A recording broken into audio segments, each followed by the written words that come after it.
Thanks, John. Hi, everyone. I'm John Kincannon from the Mtw office. I want to welcome you all back to today's session, which we're calling Office Hours for the Mtw Supplement to the PHA Plan and the Public Process. And thanks for making time out of your busy days. We know many of you are probably attending the Mtw conference as well, which is afternoon webinars last week, webinars this week, and then this webinar.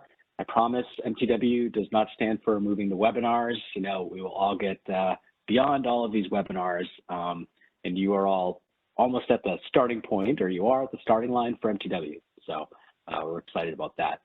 But joining me today is Crystal Mills.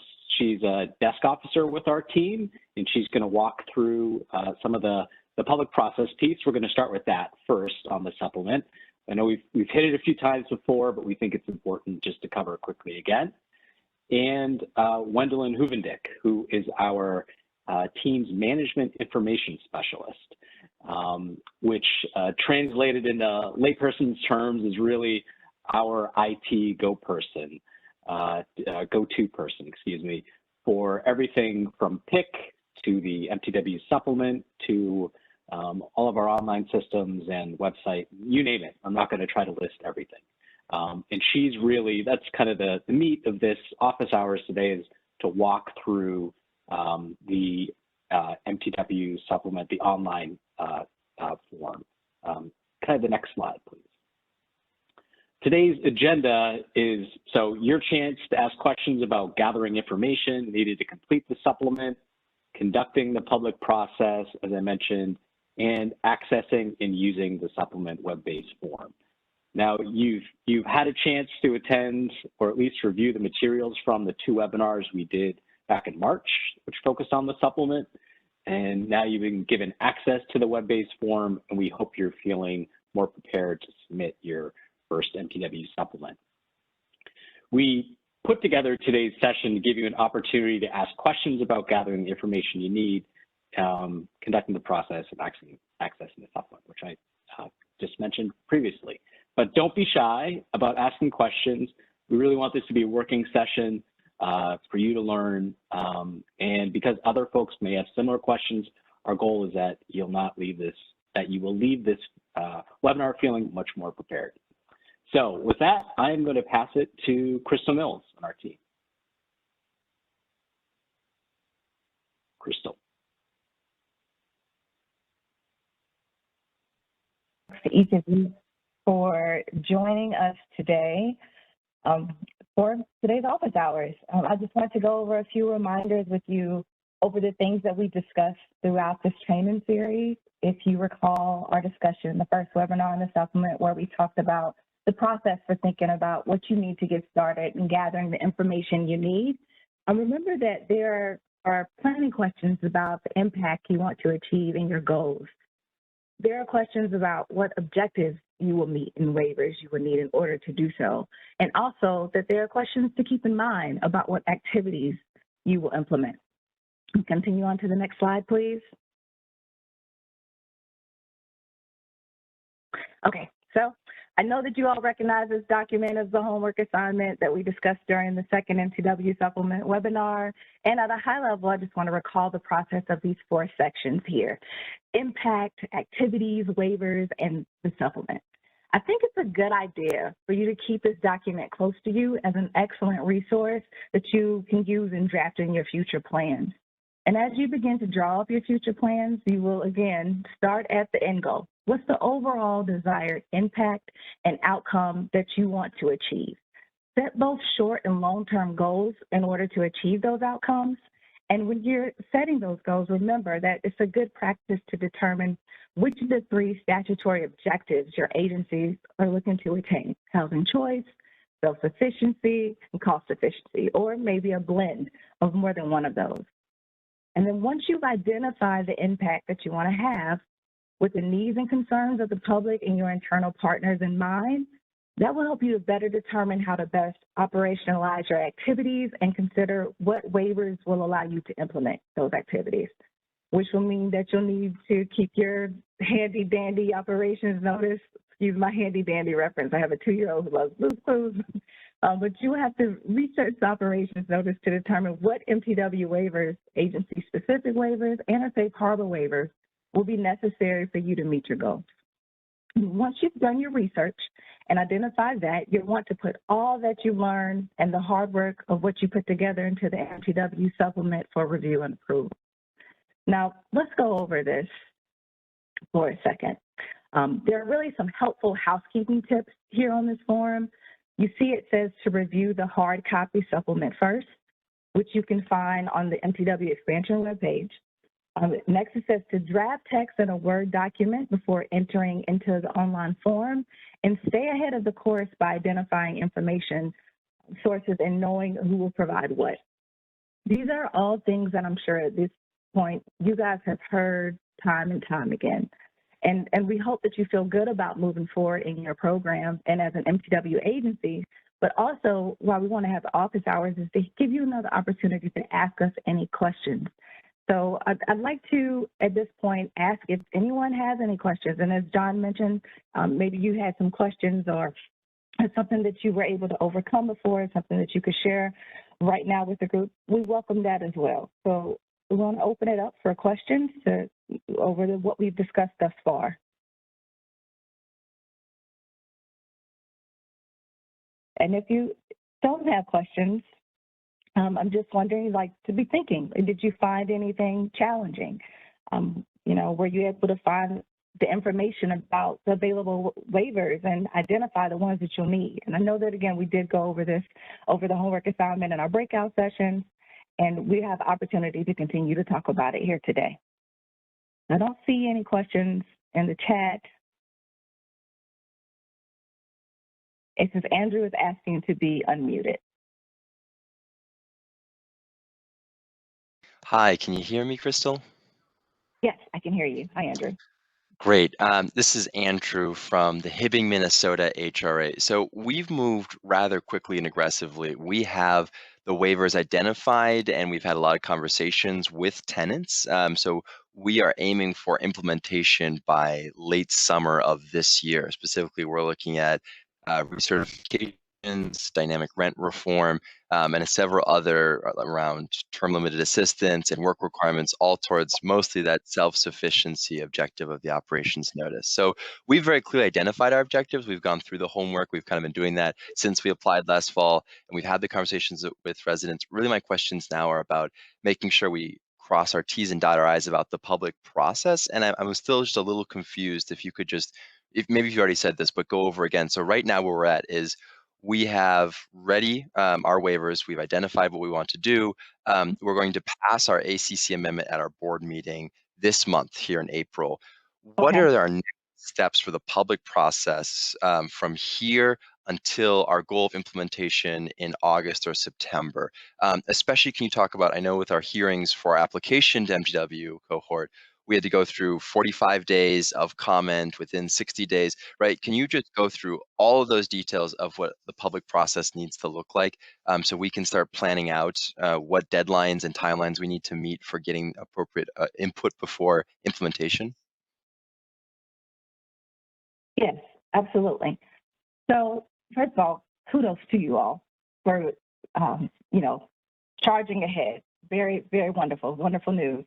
So one thing that I want to say is you're definitely going to want to take a look at the operations notice. The operations notice is obviously it's the bare minimum of what is needed. But to your point, one of the things is as an Mtw agency, yes, you must have at least 45-day public review period of your plans. That is one thing that has to occur. And so engaging your residents is obviously going to be extremely important. And I'm under the understanding that you probably have done that also. And John, feel free to come in here if I'm missing anything in addition to it. And also you're going to want to go to your public. You're going to need to go to your board. Your ACOP is going to have to also address these things as well. And after you go through the public comment process, the comments received by the public and from your resident advisory board and tenants association must be submitted as a requirement, as an attachment to your plan. So what I would say is, with one thing that you definitely want to do is pull the operations notice and follow all the guidance that's under that. And then if you have any further questions, you can, of course, at some point reach out to your field office if there's something that's also unclear. Yeah. Yeah, just real quick, Crystal, to add to that, since it is office hours, I'm just going to get all my questions out here. So if we were, let's say, to get our ACC amendment approved this month, do we need to wait for the countersign from HUD to begin that public review process of 45 days, or could we start that even now, today, before we have approval of the countersign from HUD?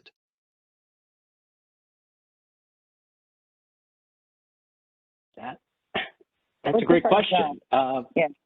Yeah, I think we'll need, I think you said you just submitted that to HUD? No, right? so John, we are going to vote on our. It's going to the board. Going to the board this month, but in order to, what Crystal was talking about with the 45-day, to save time, could we publish our supplement today even and start that 45-day clock before we have the countersign from the Right. That is not a question we've received quite yet. We might have to circle back with you on that question. I understand you want to get up and running, but let me just double check, because we know you need your full MTW authority and access to the system. And that might hinge on some of what Gwendolyn is talking about, having access to the system. Why don't we double check on that? We'll get back to you in Hibbing. But I will also say, sort of, we did tie the supplement to the PHA plan, that public process. So under Part 983, when you normally look at the deadlines, those are the same. Really, the main difference is, and it sounds like if you're doing something like that may require an agency-specific waiver, that would require an added public comment period, or public hearing, excuse me. But largely you'd be following the standard 983 regs for submitting those deadlines. And so just related to that, so there's only one that we want to get an agency-specific waiver for, which is the work requirements. We want to go beyond the safe harbor of very specifically the clause that states if they're a recipient of a state or other assistance program and they're not found non-compliant with that, then they're not eligible for the work requirement. We want to eliminate that. And I'd asked this before, but I just want to clarify again to make sure. If we were going to have a hearing for that waiver, could we have that safe harbor hearing right next to or the same day as our hearing on the supplement? So could we have at 5:30 p.m. this is the safe harbor and 6:30 p.m. the supplement, or vice versa on the same day, and then submit those together when we submit the supplement as the public comments both on the supplement and on our agency-specific waiver requests? Right. Yep. I think we have had that question before, and the answer is yes. You can have those hearings on the same day, the same evening. If you're having folks in physically or doing this virtually or on the phone, however it may be. But definitely you want to submit everything at the same time to HUD through this web-based system that Gwendolyn's going to walk through today. Okay, great. And just last question. I just wanted to check so that if we say we have a rough draft for our supplement right now, we have a Word document that's essentially what would we be put into the web-based system that Crystal's going to walk us through. If we put that out today or this month to start collecting public comment, those would be legitimate public comments that we could submit later, right? Like if we want to extend and make the maximum possible window for getting comments from the public and from our residents, does that serve as a form of receiving comments for us to just simply start circulating a Word document on our website and with the tenants and start having, I don't know if you want to call them informal or formal hearings, and start gathering those comments now in anticipation of when we can have the supplement truly published? I would say if it's supplemental to, sorry to use that word, additional to the formal process, you could certainly do that. But you would have to do the formal public process as well, putting out the full package of your PHA plan, your supplement, the certifications, all of that information together. But yeah, if you wanted to put it out as a Word doc and collect, just, you know, get comments, include those comments, incorporate them into your plan, and then put that out for then the kind of a revised plan for the formal process, you could certainly do that. If that, is that what you're asking? Yeah, and so just to make sure I can go do this reading on my own, where exactly can I find the formal process? Would this be in the ops notice, or is this just a standard HUD form that I should be consulting to make sure when we timeline and look at the calendar, I know what to be looking at in terms of when you say standard process? Right. Start with the operations notice. Right. It spells out the public process. Okay, great. Thank you. Yeah. No, thanks for all your questions. Those are great. Yeah, those are really good questions. And we'll get back to you on that that one question that we need to figure out internally. Yeah, and I'll follow up with okay. you by email, John, as well, because I actually, where in the ops notice the public process is spelled out, and I've read it a few times now since last year. So I'll just communicate with you offline directly about where I should be looking at. So I assume your email is going to be dropped somewhere in the chat here soon. Okay, great. Thank you, Andrew. Those are really good questions. I'm sure other people found that to be helpful as well. Does anyone else have any questions? Okay. Okay, Laura, next slide. All right. Now, before you get to completing the supplement, as mentioned, you'll have to have conducted the public process. There's a reason why we keep discussing this process, and that is because you'll find that all of the other things that we discussed and for the activities that you're wanting to implement to be successful as possible, you're going to want to focus on actively engaging your residents and communities in the public process that you're moving together. And the operations notice provides you with the bare minimum that is required, but agencies that have experience in implementing MTW have told you and will tell you again that involving residents and getting their insight and buy-in is a critical piece to your success. And while there's no one right way to engage residents and the surrounding community, successful strategies generally include establishing trust from your residents and communities to put yourself in a strong position to launch your activities, educate residents about MTW so that they better understand your overall vision and goals, and may put to rest any potential concerns, or on the opposite end of concerns, excite them for what's to potentially come. Being inclusive will help to effectively balance diverse perspectives. And lastly, come prepared. Be clear about your mutual goals, the purpose of your meetings, and ready to share context. So public engagement is essential in the program as you move forward and in implementing your activities. It's a great opportunity to really connect with your communities and stakeholders and residents to ensure success. The public process has been a common area where you all have had questions in some of our previous webinars and even today. So we want to just, again, give you another chance. We're here today to answer questions, to ask you, if you have any additional questions about the public process. And feel free also to share if you've gone through this and you had any challenges previously through the public engagement and resident outreach pieces when you were thinking about this. How did you overcome those? We welcome that as well. And I know we've gone over this time and time again, so but fine for you to bring up questions later on also. And of course, we have in-depth resources that will walk you through these 4 areas on HUD Exchange and the several resources and tools that we put together. That includes, again, the online manual and the interactive trainings that can help you think about how to apply all these concepts in real life scenarios. And if you guys don't see anything, if you don't have any questions about this, and I know we've gone over this, but if you don't have any questions, I'd like to pass it on to what I think you guys are really excited to hear about from Gwendolyn to further discuss with you all accessing the MTW supplement.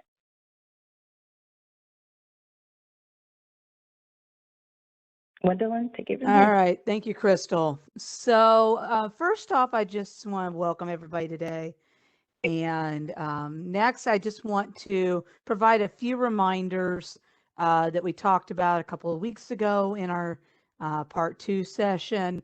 It did come up a few minutes ago about getting into the system just briefly. And so just as a reminder that we have to have your signed ACC amendment in order for access to the system to be provided.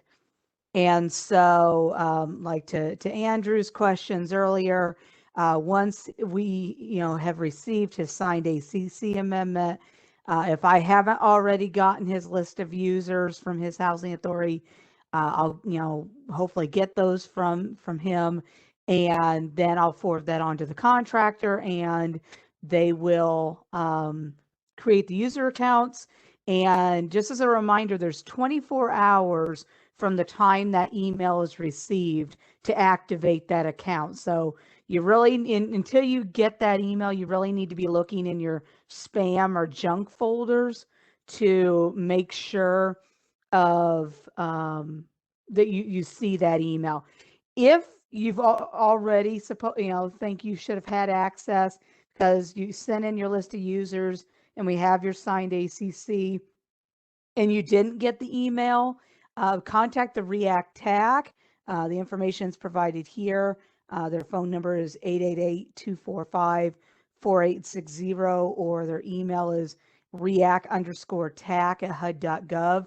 Either way, make sure that you specify it's an issue with the MTW supplement so that they route it to the right place, and we'll get that access set up for you again. And there again, just make sure to be looking out for the email. If you have policy questions, those are going to go to your field office point of contact. Next slide. So the last of the reminders before the fun part here. So one thing you'll see me do here in a minute is create a new supplement. And so there's a button for that. There's also a button to go into an existing form if you previously created a form.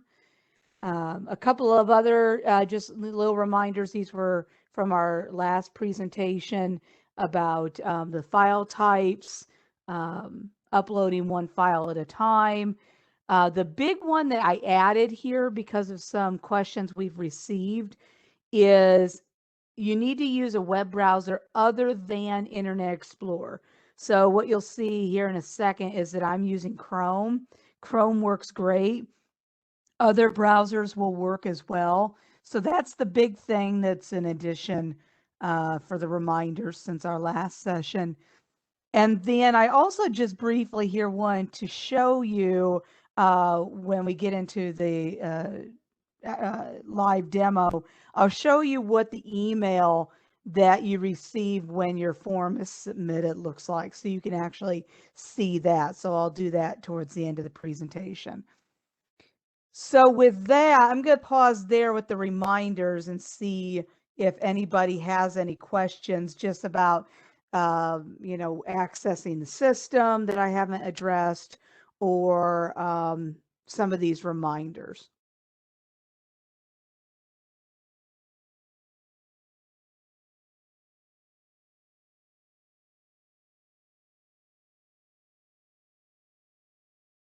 Everybody's quiet. Okay, well, there'll be other opportunities to ask questions as well. So next slide. All right, so without further ado, we will go ahead here, and I will be sharing my screen.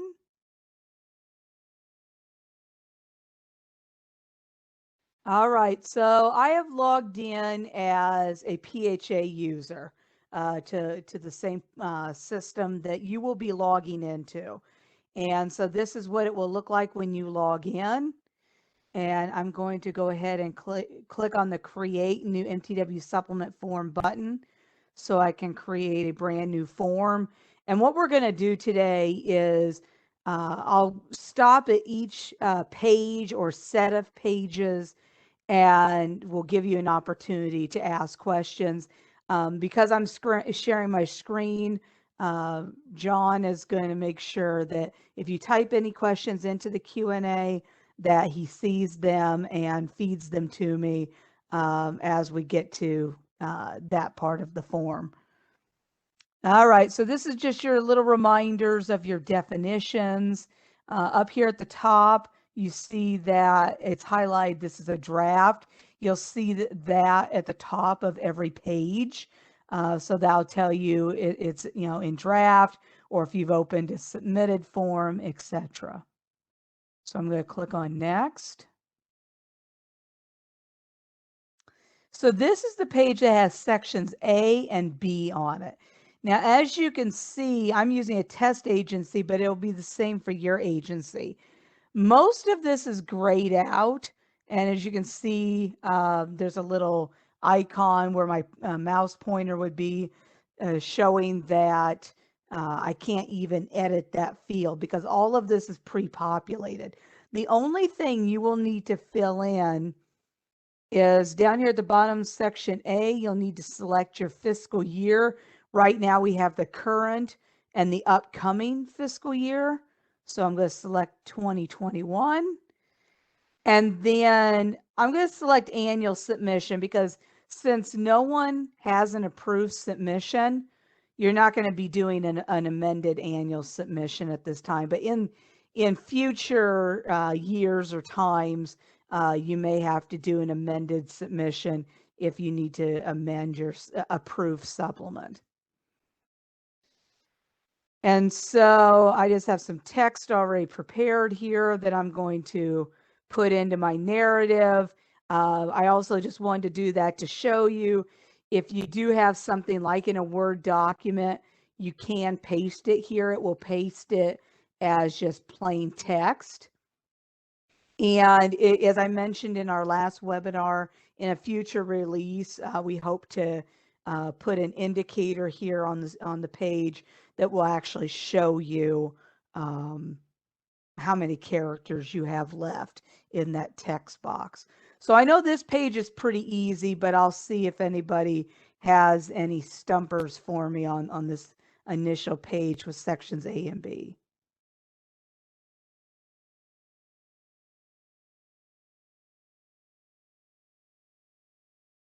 All righty.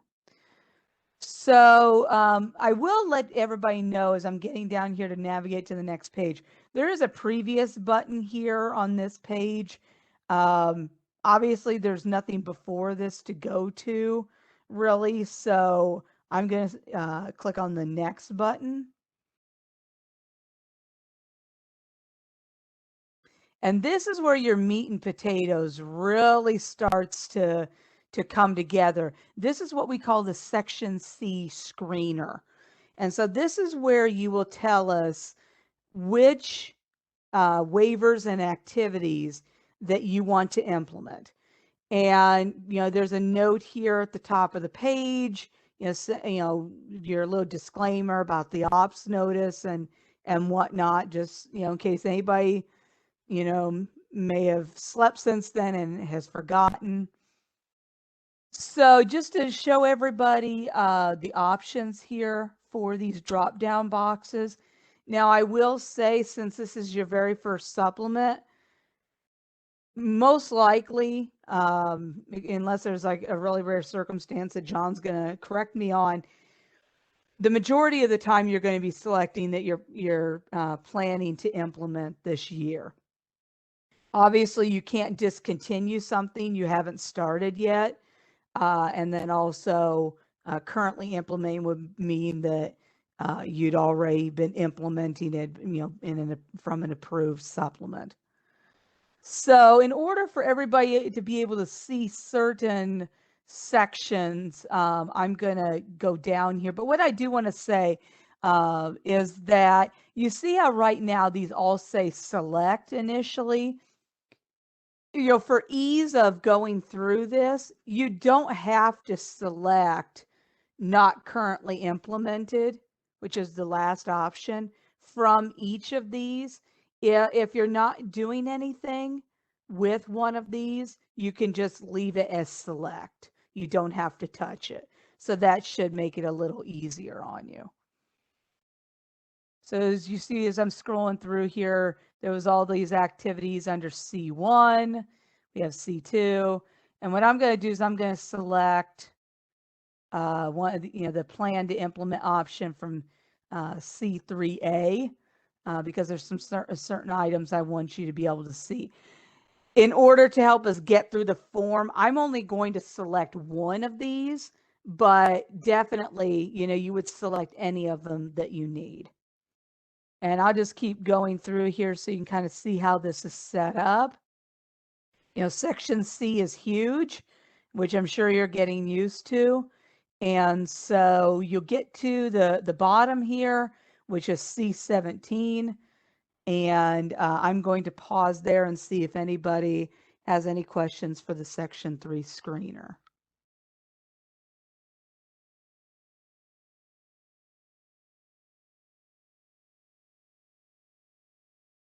All righty. Just to confirm, John, that we can still hear you. There's no questions. All righty. Hearing nothing. All right. Now we're going to start the fun here. All right. So this is, I chose that I was going to do C3A. And so the first thing you need to do is answer the core questions. And it's set up this way on every single one of the activities. And so the first thing you'll always see is the narrative from the core questions, which is different from the Section B narrative. And so I'm just going to paste some text in here again. So there's something here.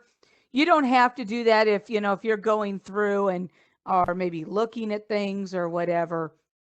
You don't have to do that. I'm just, doing it here to show you.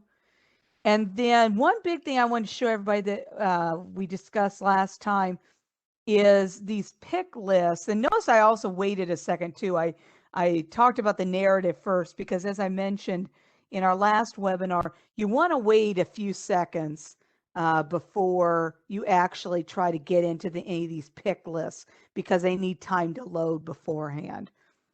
And so I'm going to click on this pick list, and this is because there is a search field here where you could actually, or not in this one, it'll be in the next one, but in this one you can actually select which one is applicable. So you can select more than one if you want, which I just did here. Now to get out of this pick list, there's a blank area right here on my screen where my pointer is. And so I'm going to click there and it closes the list. And you see that both of the options I chose were listed. Now, if you choose a bunch of items, you may not see all of them listed there. It just depends on how many you choose. But that doesn't mean that they're not selected. Like if you clicked on the list again, you will still see them checked. And then here again, there's a. Okay, was there a question? We do have a couple questions that came in. One was kind of on the previous section. Could a Section 8 only PHA accidentally select a public housing only option? No, because that's an excellent question. That's part of the reason why this Section A is pre-filled, is so that we're using your correct program type, and that's been pulled from IMS PIC.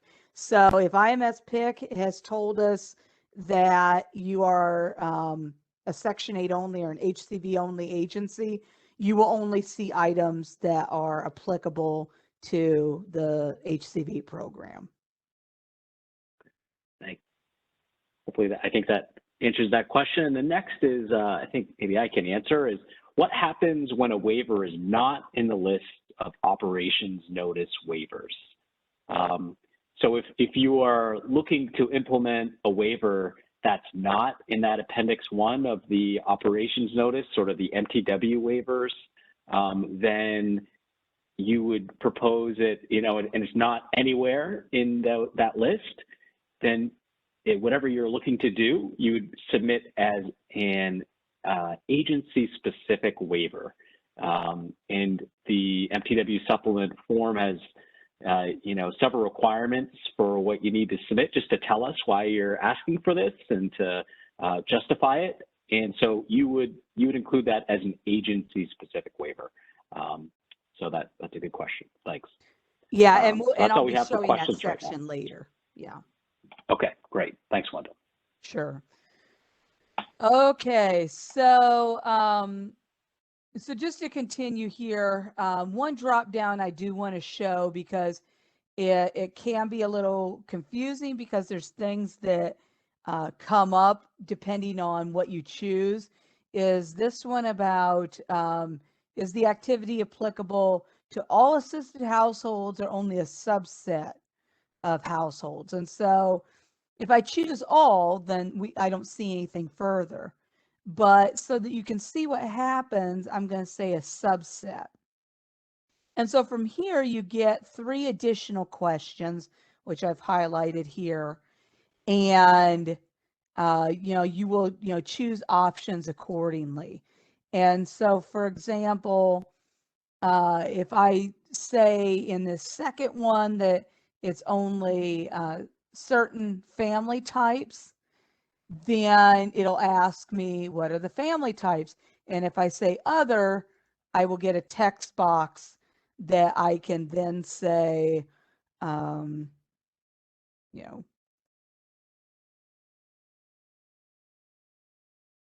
people that like French fries.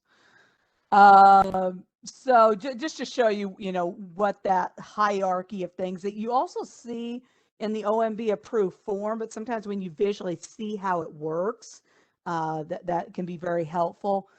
And then this next one, because I selected public housing, this one will ask me about developments. But if this was if I had selected the HCV option, this particular question would ask about landlords or PBV properties. And in both occasions, if you say it's a select developments, or for the HCV side, select landlords and PBV properties, you'll get a text box to fill in. One thing I would say for public housing is it would be very helpful if you fill in the 11-character development number instead of the development name, because sometimes the development names that are an IMS pick may be different than what you actually call it, or maybe there's not a name in pick. I've seen some that say unnamed, so it's just best to actually type a development number like I've done here. And then one thing here, like this initial year where, you're doing your supplement for the first time, one thing we mentioned last time is if you have a question like this, that is something you would normally answer if you'd been implementing this waiver previously, and it's not applicable right now because you're doing it for the first time, you can just put NA.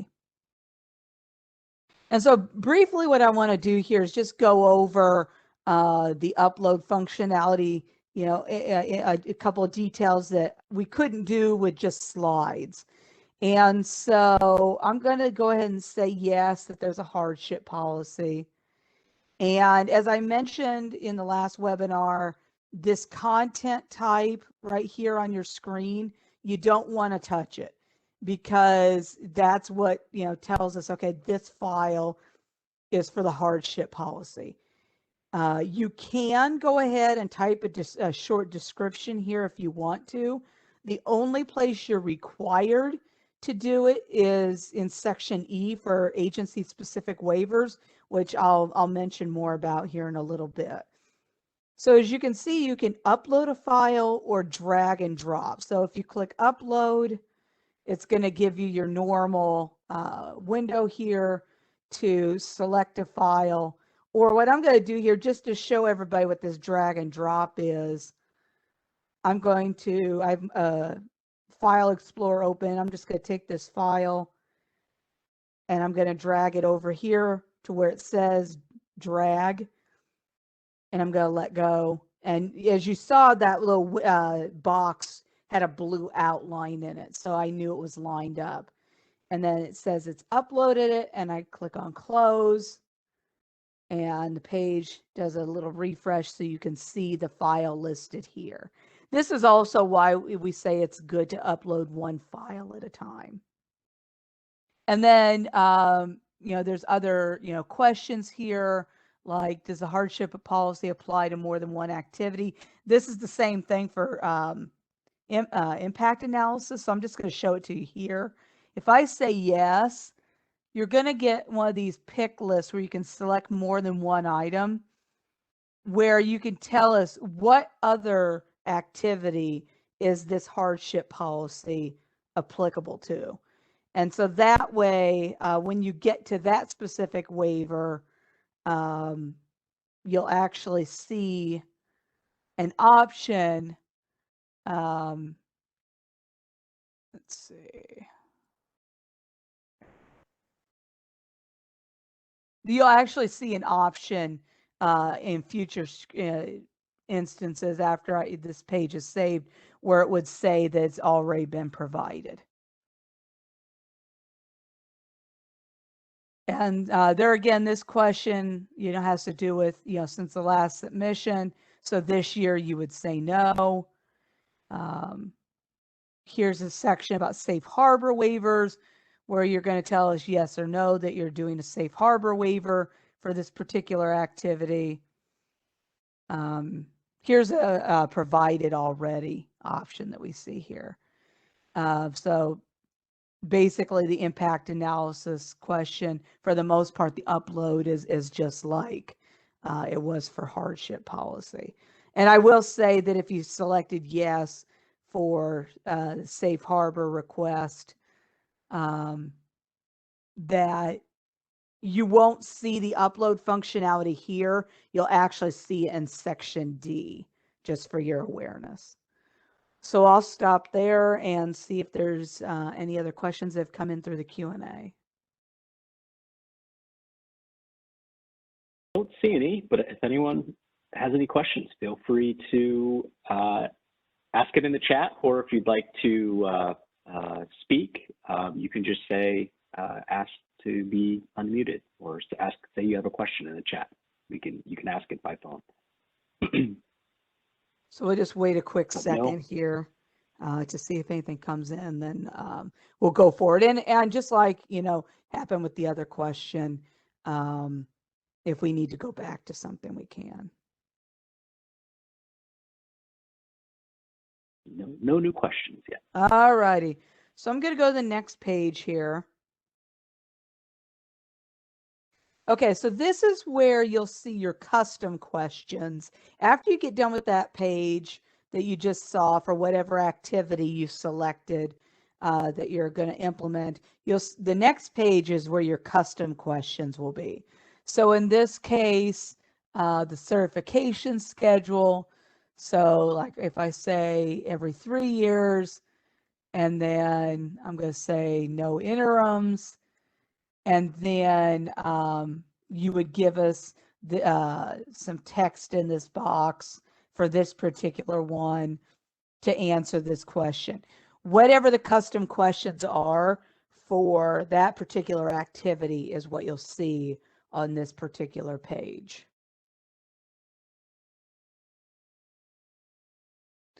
I'm just waiting a second here to see if there's any questions that have come in, maybe. There is. If we need a safe harbor or impact, that is laid out in the operations notice, but what about for the other waivers not included in the operations notice?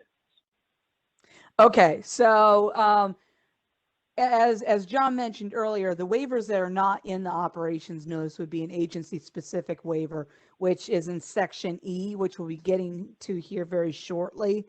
I did just touch briefly on the safe harbor question that you'll tell us on the page before this. that you have a safe harbor waiver request for this particular activity. And then here, one of the next pages I'm going to be going to is where you give us the specifics about the safe harbor waiver request.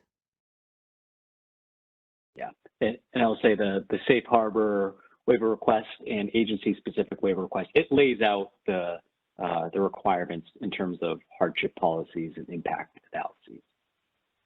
So but that's the only question for right now, Wendell. Okay, and yeah, and you know, like the hardship policy and impact analysis appear on that first page where you get your core questions. So those two specific items, and actually what I'm going to do here real quick is I'm just going to flip over here to the operations notice, and I'm going to, or I mean, not the operations notice, the supplement. This is the OMB approved form, and I want to go down here to something that's really handy, which is table 1. And so, you know, this table will actually tell you like the activity we're on right now, that you have core questions, custom questions. Yes, there could be a safe harbor, impact analysis, and hardship policy.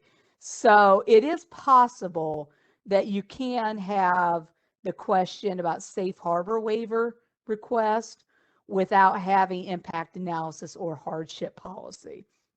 And so you'll see that reflected on the screen for your particular activity. But this table 1 that's in the supplement is really useful for knowing what's required for that particular activity. So I'm going to go to the next page here. All right, so safe harbor waivers. So on this particular page, this is where we start to get into what you're going to give us for that. Will the MTW agency submit a request this year? And if you say yes, then after you say yes, what's going to happen is you're going to actually upload your file that has the documentation for the safe harbor request. Now, I'm going to go back here in the supplement because I think it'd be really useful to see this. Here's section D, and we don't have it on the screen in the web-based form, so it's good to have, you know, the hard copy of the supplement handy. But as John explained, here in the actual OMB approved form, we actually will tell you A through G of what you need to submit here in this paragraph. So that's not in the online system because it was considered instructional text, and we tried to take some of that out of the system when we built it so that there, you know, wouldn't be so, you know, the supplement can be, you know, so overwhelming anyway. We didn't want to put all the instructions in there and make it even more overwhelming. But you know, if you say yes to this question, you're going to upload a document that contains the information listed here in in items A through G.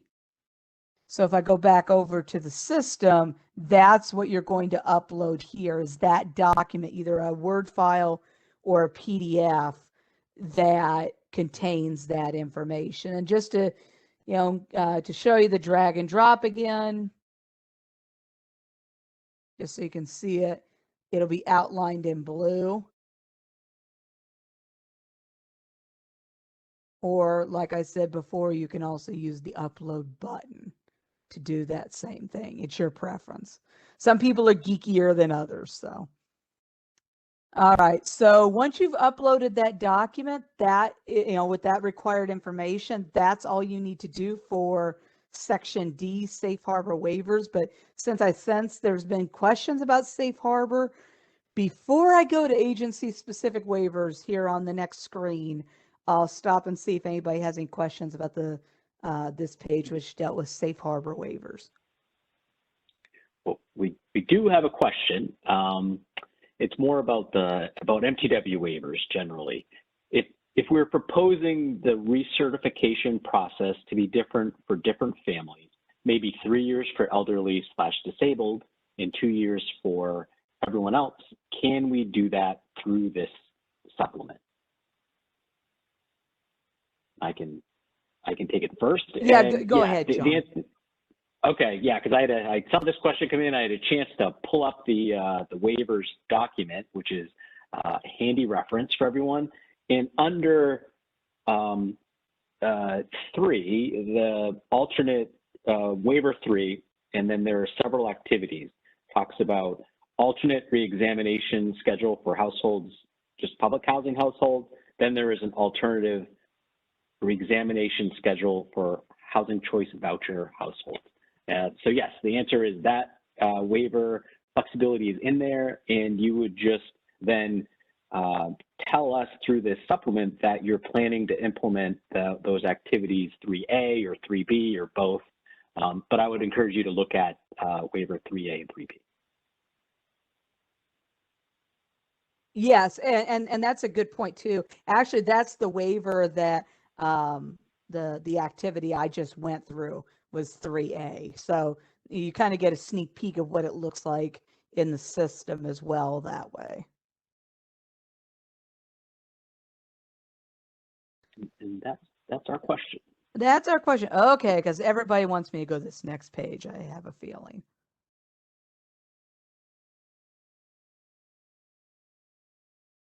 All righty, agency-specific waivers. So I'll spend a minute here because it sounds like we've got some questions about this.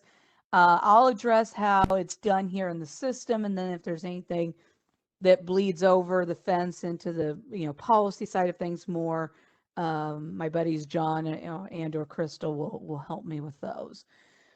So what you're going to do for this agency-specific waiver screen is, if you have a request you want to submit, you're going to select yes.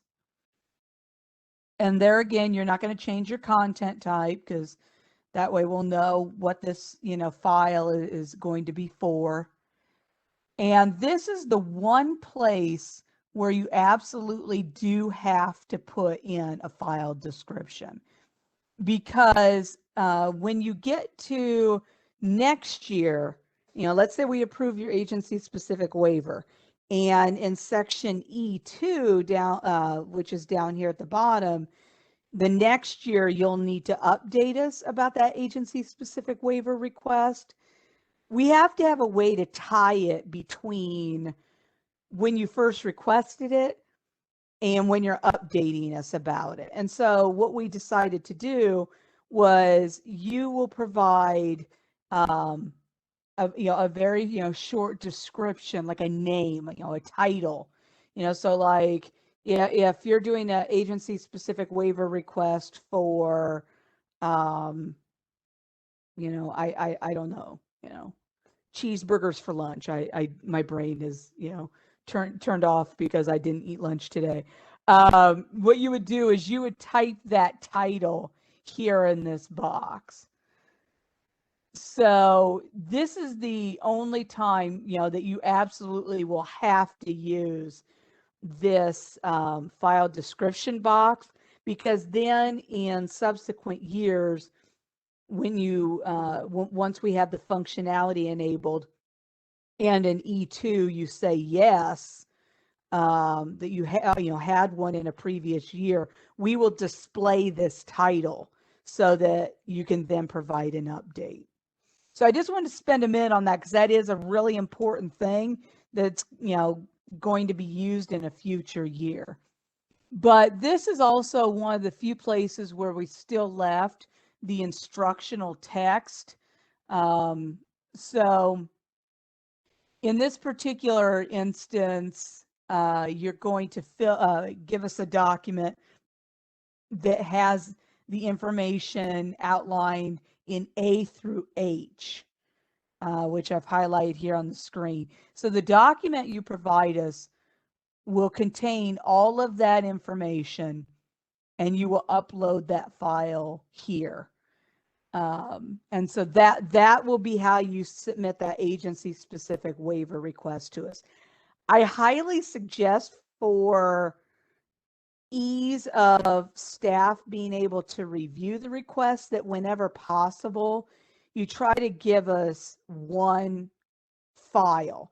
So even, if you have, multiple files, like for the agency specific waiver request, if you can combine them into like a single PDF or a single Word file, either one, that would be really helpful because that will enable us to more easily be able to tie together what you're uploading and be able to find it as well. Now, if you have more than one agency specific waiver request, that would be the exception because it would be okay to upload one file per agency specific waiver request. It's just, there again, if we had multiple files, if you had 3 agency specific waiver requests and you had 3 files for each one, that would be 9 files. And that would be a little bit of a nightmare and could easily get confused if they're not labeled well. And so 1 file per request is great if you can do that. Also, if you go back to the slides from the last webinar, I gave you suggestions how to name your files. So that will also help HUD staff be able to find the file for each one of your requests when we're downloading those files. So while the agencies, yeah, I was going to open up for questions. Just where you're at right here there's a good question on that. Yeah, that's what I was going to do is open it up to questions yet. Okay. Next to upload files, there's that or drop files button. The question is, I may have missed something, but does the or drop files button work? Yes, that's what I was actually doing the past couple times I did this. So if I take a file and I drag it over here, I'll leave it here for a second so everybody can see it's outlined in blue. It's not a button. It's where you actually drag the file like from File Explorer or whatever here. And then when you let go of your mouse button while it's highlighted in blue, you'll see this window come up and it'll say it's uploaded, and then you'll see the file when you click close. Or that's not drop files isn't a button. The only button is the upload files. Thanks. That's the only question. Oh wait, one just came in. Could you review the file naming that you did last time? Sure. So, and I don't have the examples in front of me offhand, but basically, you want to make sure that the file name does not include any spaces. I actually know where I can cheat and give you the details. It's in the instructions in the supplement. Aha. So it's actually right here. Oops, in the supplement. If I can get my mouse to work. Right up here. So at the very beginning of the instructions of the supplement, it's right here. So, you're going to start out with your PHA code, the fiscal year, and then a short name for the policy or item. So like some examples here are like the PHA code CA789. It's fiscal year 21. And so if they have a rent hardship policy, the file name would be CA789 FY21 rent hardship. So it gives us, number one, we can tie it to the agency. We know what fiscal year it's for, and we briefly know, what item it ties to.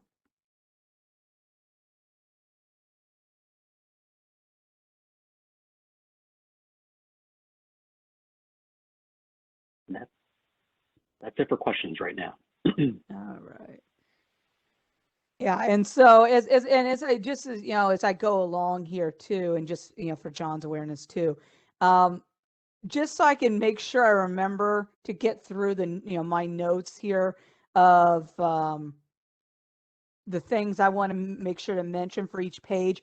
I'm definitely stopping at the end of each page to answer questions. So definitely when we get to the end of each page, I'll be stopping for questions about each page. All right, so this table here, I know this is kind of new to everybody. We tried to set it up so that it'll be as easy as it can be for you. Right now, we have quite a few years populated here.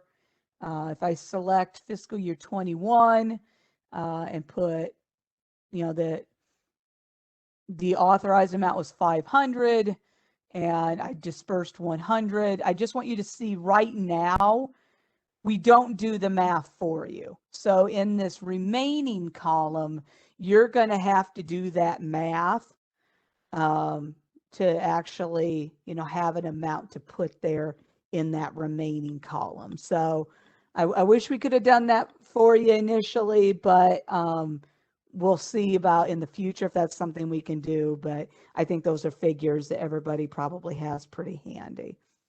And then for your deadline date, I just want to emphasize this is always going to be September 30th of a specific year. So as we mentioned, the instructions for the MTW supplement for fiscal year 21, it's in the year 2029. So even though you can use this calendar to actually navigate and pick a date, like I'm going to do, let's see, I need 2020. And then after you click on the year, then you can select a day. You can do that, or if I delete that, you'll see that you can actually type in that box as well. At least for me, it's easier typing in there than it is choosing from the calendar, but you do have both options. So I'll stop there to see if there's any questions about this page or maybe something in a previous screen. We do have a question about, it looks like this might be for Crystal. How many public hearings do we have to have when we are seeking a waiver that is not included in the operations notice? Oh, yes, okay, that's a good question. So per the operations notice, one public hearing is needed for non-MTW waivers. So it's whatever your activity you're seeking is not going to require a safe harbor waiver or agency-specific waiver, then additional hearing is needed for both of those, both for the safe harbor waiver and the agency-specific waiver. Great, thank you. And John, the host, I know we have a question from Molly Becerris. I received a side email from her. Could you unmute her? Is that possible? Molly B-E-S.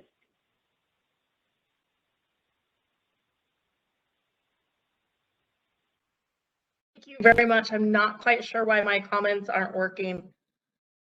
Sure, mine actually, we can hear you. You can hear me now? Yes, yep. Okay. Mine was actually questions about the slides. I just want to make sure it's working. So if I have a question, I'm just going to put my hand up. So if you could just mute me again, that would be great. Okay, thank you. Yeah, just feel free to just type in or just email me again and we'll call on you. Thanks. And I think that's it for questions right now, Gwendolyn. All righty. So now we move forward to section G. So this is where we get into statutory requirements and reasonable rent policy, local non-traditional, etc., some of that stuff. So I'm not going to go through every field of this page because, a lot of these type of fields you've seen before. I will say this is one section of the form where it will total up here. As you can see, there's a grayed out total. And then here in G2, it's a yes, no. If you say yes, then you would provide us a response in this text box. And here again, here's your STS for, or substantially the same, for the local non-traditional program. Since we don't yet have any information about local non-traditional, you know, via the 5.8 forms, this is why, at least for the near future, we're, you know, having to collect it via the MTW supplement. If there's a point in time where we're able to get the information from the MTW expansion 5058 submissions, then you wouldn't have to do it here. But for now, it is on the MTW supplement.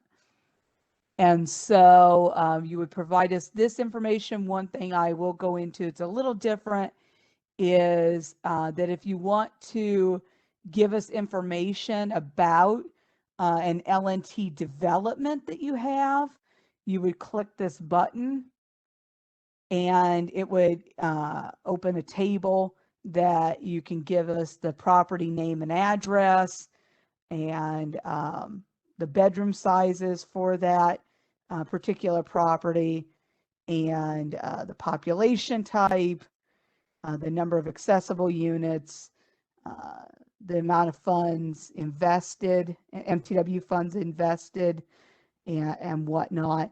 And if you have more than one property, you would use that button again to add a subsequent property.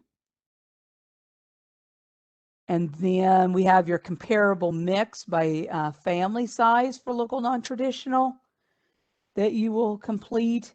And then just, you know, G5, you don't actually have to answer anything, but just as a, you know, a reminder, when you're going through the form, we did leave the text here that mentions that that this is covered in the MTW certifications and compliance. So I know section G is definitely something that's new to everybody, some of this information.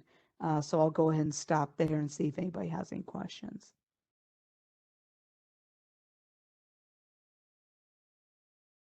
There are no questions in the chat right now. All right. And if, you know, and if anybody thinks of any, you know, here, you know, as we, you know, get towards the end of the online form, definitely, you know, we can go back and answer stuff too, because I know sometimes my brain takes a couple of minutes to percolate. So, all right, so this section H is where you're going to give us the information about your public comments. So this is an upload functionality, either, you know, via the upload button or dragging the file here, you know, over where it says drop files. So this first section is your comments received by the public, resident advisory board, and tenant associations. And then the next section is your narrative describing your analysis of the comments and any decisions that were made based on these comments. So it's going to be two different uploads that you would do here. And then, as we kind of mentioned before about the additional public hearing for agency-specific and or safe harbor waivers, if that's applicable to you, this is where you will upload those public comments from that separate hearing is in this section here.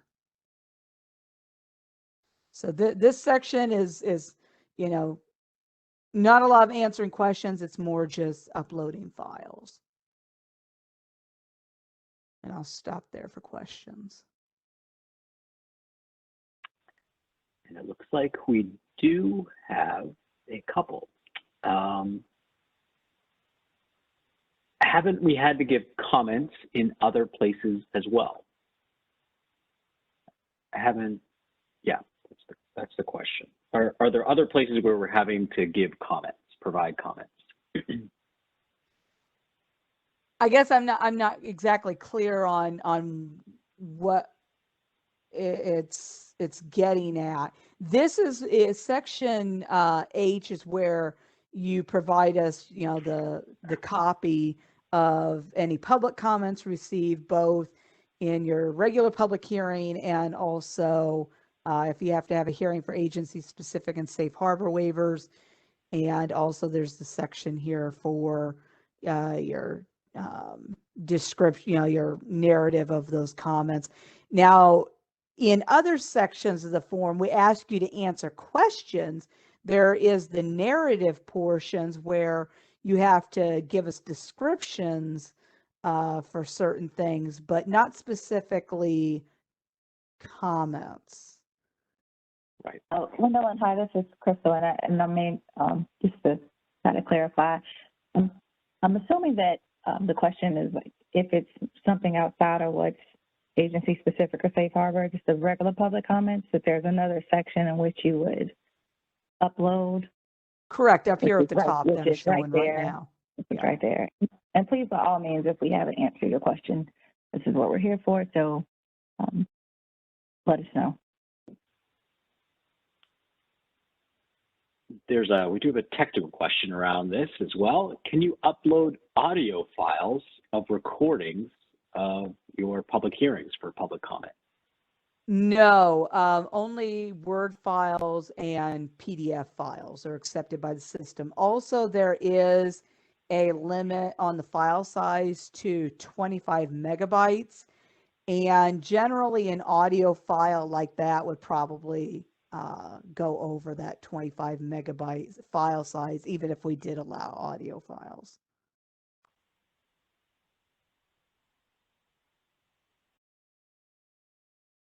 And those are the questions for now. Okay.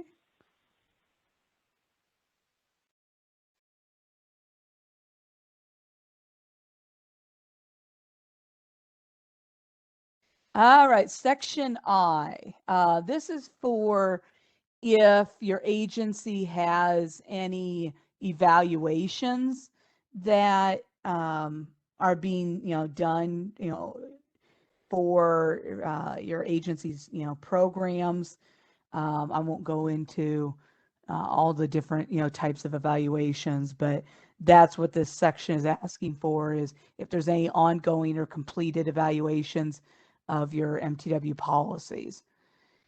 And so if the answer is yes, then you would click this button to provide us that information about that specific evaluation. If the answer is no, you wouldn't have to fill this out. You would just go to the next page.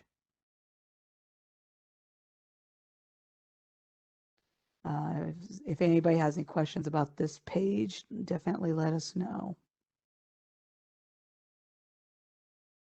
None so far. All righty, getting in the home stretch here. So section J is the last section of the MTW supplement. Now, before you go to sleep on me, I do have at least one really important thing I need to tell you all about this section. But before I do that, I just want to mention that what you're going to do in this section is upload your signed MTW certifications of compliance, which is pages 20 and 21 of the MTW supplement form. So starting right here, and also this next page. So it's pages 20 and 21, and you would be able to print that out and have it signed and whatnot. And then you would scan that signed version, and that is what you would upload here in this section. Now, let me just mention this, that two things. Number one, I didn't mention it before, but when you use the next button to navigate through the pages, as I was doing, that's what saves anything you've entered on that page. But you really want to be careful when you get to section J, because if you're like Andrew, who was our first person that asked us some questions, and you're going through and you're putting your information in here so that you can get it in a good format to be able to download a PDF and print it and have it for your public hearing. what you do not want to do is think you're hitting next and actually hit submit. So be really, really careful about the buttons here down the bottom right-hand corner in section J, that you do not hit this dark, on my screen it's gray, it might be black on yours, but make sure you do not hit that button until you are positively ready to submit the form. And kind of your trigger for that would be you're probably not going to have uploaded your MTW certifications of compliance until you're done with your supplement, because most likely you're also, when you come in here to upload your certification, you're also going to be uploading in section H, the information about your public comments. But I just wanted to mention that because I've worked with housing authorities for 19 years now and can see somebody accidentally hitting submit when they think that there's going to be a next button down there. And so just be careful of that. Now, I will say, if for some reason you come in here and upload your certification and want to go backwards, you can use the previous button, and that would save section J if you had actually uploaded a file on that page. So I do want to mention that. It's just, the difference being that in section J, this nice little button, this dark colored button, is going to say submit. So you just really want to be careful of that, because none of us in the MTW office or your field office have the power to reject it back to you. Once it's submitted, it is submitted. So, and with that, I will stop for questions. I'll leave my screen up here in case we need to navigate back for another page to take a look at it. But I've reached the end of the online demo here. And so if there's any questions about like section J, the MTW certifications of compliance, or about another page that has come to you, definitely put them in the Q&A. Thanks, Gwendolyn. Congratulations, everyone. We made it through.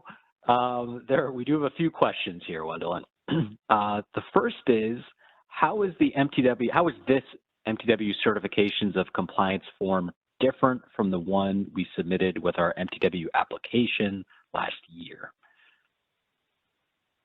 I'm going to let you or Crystal handle that one, John. Okay, yeah, and I will just say it's largely the exact same. It did go through our Fair Housing Office, and our Office of General Counsel just took another close look at it, because they do that for all form certifications like this, for the PHA plan, for the MTW plan, and for this MTW supplement. So it's largely the same, just with some edits from our Office of General Counsel and Office of Fair Housing. There's a question about PDFs. How can we download a PDF version of the supplement instead of submitting it? All righty, I can answer that. So I'm going to click on Home here, and I'm going to click on Open Existing MTW Supplement Forms.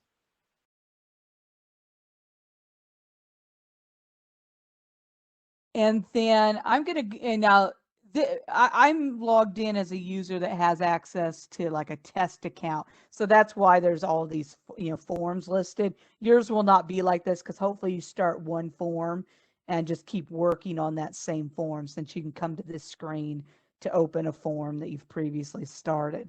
So what you'll do is you'll come to this screen, and you will click on the form number. Now, one thing I'll mention as I'm getting started on this is that you notice I had to click on Home and go back into the form. Right now, there's no way to generate the PDF. Like, even if you go all the way through the MTW supplement in one sitting, there's not a way to generate the PDF. When you initially create the form, you're going to have to go back to Home like I did, and then open the form again. So I do want to mention that. But now that I've opened my form, you'll see that there's a button here on the right side that says Generate Docs SDoc. So I'm going to click on that button.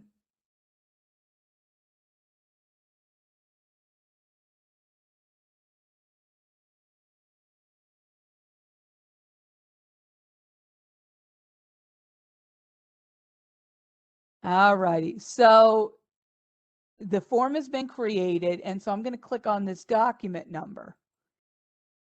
And it's going to open it in a new tab here.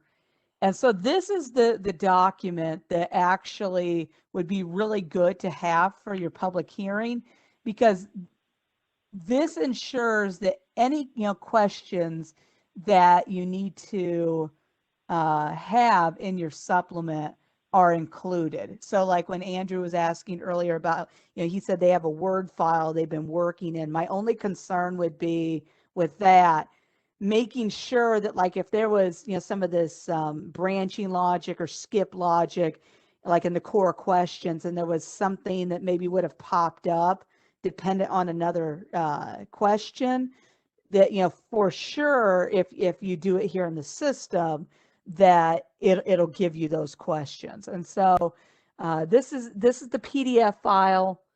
And as I scroll through here, here's my cute little dummy text for the narrative. And this is your screener. And so you can see that for 3A that I had said I was planning to implement.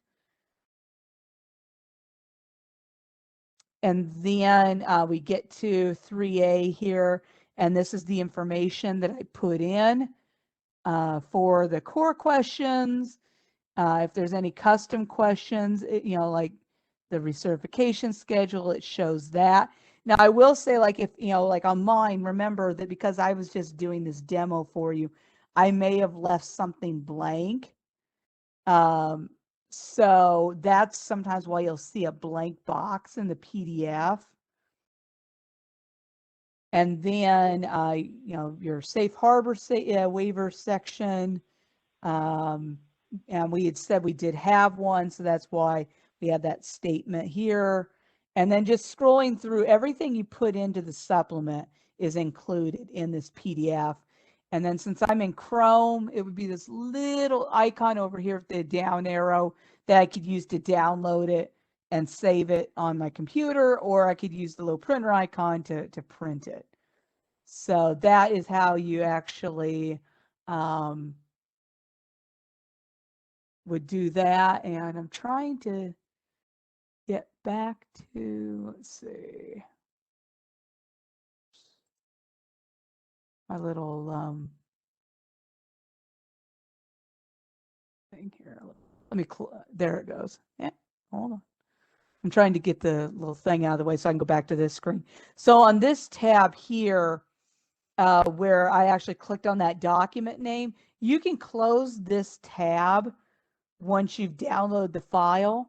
But what I did want to show you is when you first, so this is the screen where I first opened this form. If you click on related, this actually shows us any files that you uploaded, as well as this PDF file. So, let's say you think you download the PDF file, but then realize, it didn't save. Never fear. If you click on related, it'll be listed down here under SDoc relationships.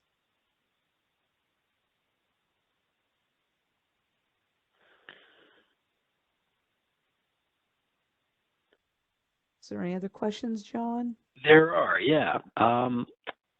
Is there a way to unsubmit if you accidentally hit the submit button? Nope, that's where I had mentioned that none of us have that power. I will use my lifeline here in case there's something I'm not remembering. One of our staff from our contractor that's helped us build this great system is here as my lifeline. And so Sporthy, I know that as HUD staff we don't have that ability. I know the PHA staff don't have that ability. On your side of the house, do you all have those magical powers or no? Not at this point, Gwendolyn. So one thing that can be done is return the form for revisions.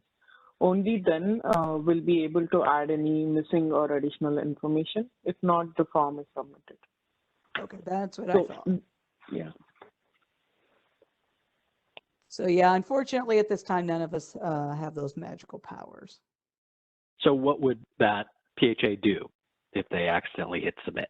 That would be a situation where in the system, as Sporthy mentioned, our office could, if we decide this is what we wanted to do, we could return it for what the mark it with the status return for revision.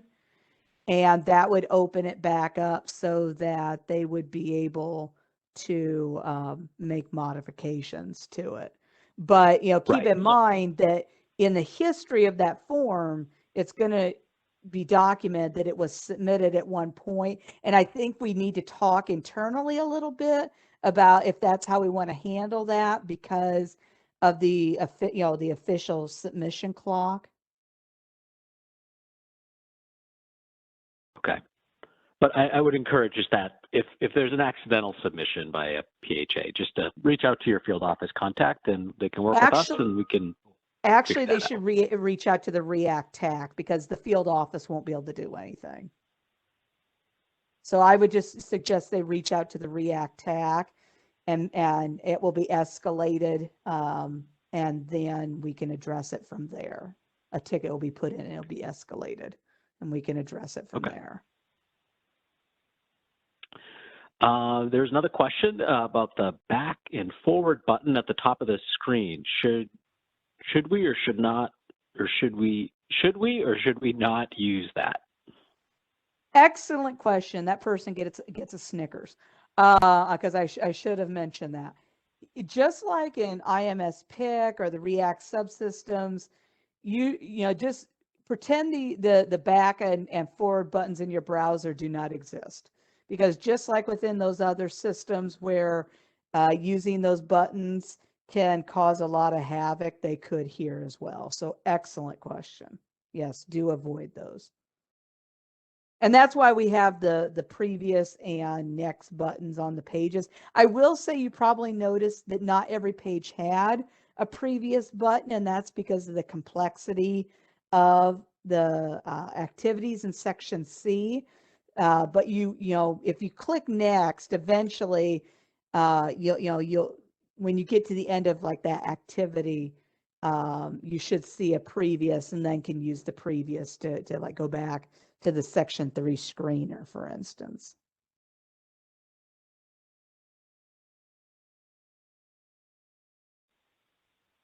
Okay, and that is it for questions right now. All righty. We'll just give a couple seconds here just to make sure that no one has any last minute questions, and then we'll move on here. How we do maybe a final question. Before submitting, will you get a warning note or a pop-up stating, "Are you sure?" You do not. You do not. Good question, but you do not. That is a good idea. Yeah, that is. I will say real quick while we're waiting to see if there's any final questions. You know, you may have noticed that a lot of this does have a similar look and feel to like SurveyMonkey or other, web-based form, platforms. And typically on those, when you hit submit, they don't have a, "Are you sure?" And I've certainly been caught up by those before. I was just the other day on something personally I was filling out. So I think that's why this is why it is because generally for, surveys and whatnot, you don't have that. "Are you sure?"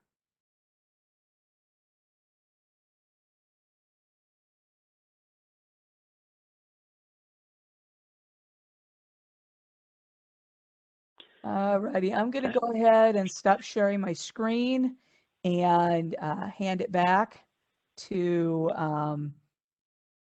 ICF John here to take over again. And Okay. if you have any other questions, do feel free to still put them in the QA for us.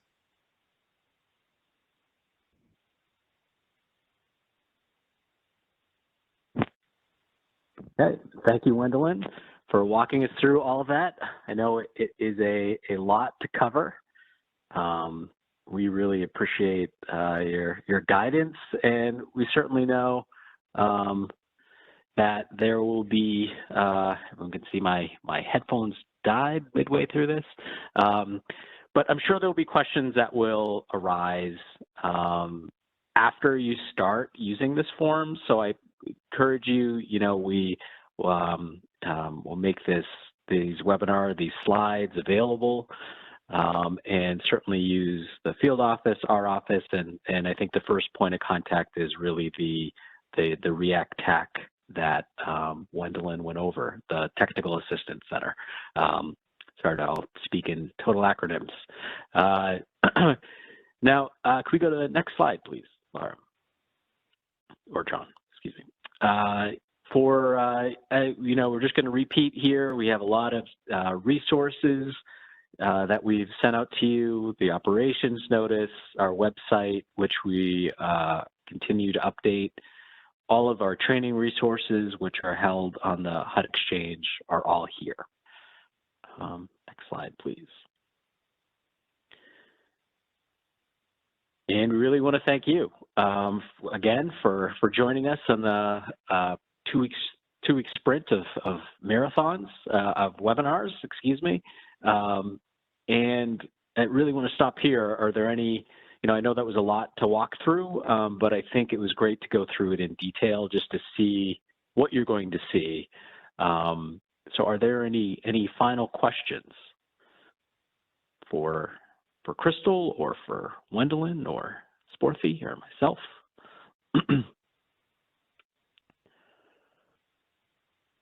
Okay. I don't see any coming in, but I really want to thank Wendelin and Crystal for walking us through this webinar. And certainly reach out, everyone, if there are questions. I will say to Michael's very early, or excuse me, to Andrew's very early question, I think Wendelin then answered it when she started out to say, once you execute your ACC, once HUD executes your ACC, then you get access to the supplement form. So I think that's when you can start this process. Sorry, I wasn't quick on the draw to answer that, but that's sort of how we structured this process. So once it looks like it's going to the board soon. As soon as it comes in from the board, and we receive it, we will send it to our General Deputy Assistant Secretary to sign, and then get it back to you and get you access to the form to get rolling, because it sounds like you are. And John, just one small correction. I hate to do this, but actually, when we get their signed ACC, and since we're sending them to our General Deputy Assistant Secretary in batches for her to sign, we went ahead and said, since we know there could be several days in there before the next batch goes to Dominique, that if we have the signed ACC, at that point, I'll get the names of the users and get them to encapsulate, because we know it's only a matter of days before we countersign it. Okay. Thanks. Okay. Well, that'll speed up the process. So I want to thank everyone. I think this is it for us today, unless anyone has anything else. Wendelin or Crystal?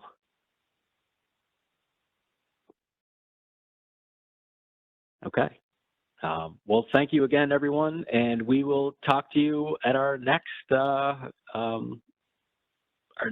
event, and hopefully see you all on the final day of the MTW conference tomorrow. Okay. Thanks a lot.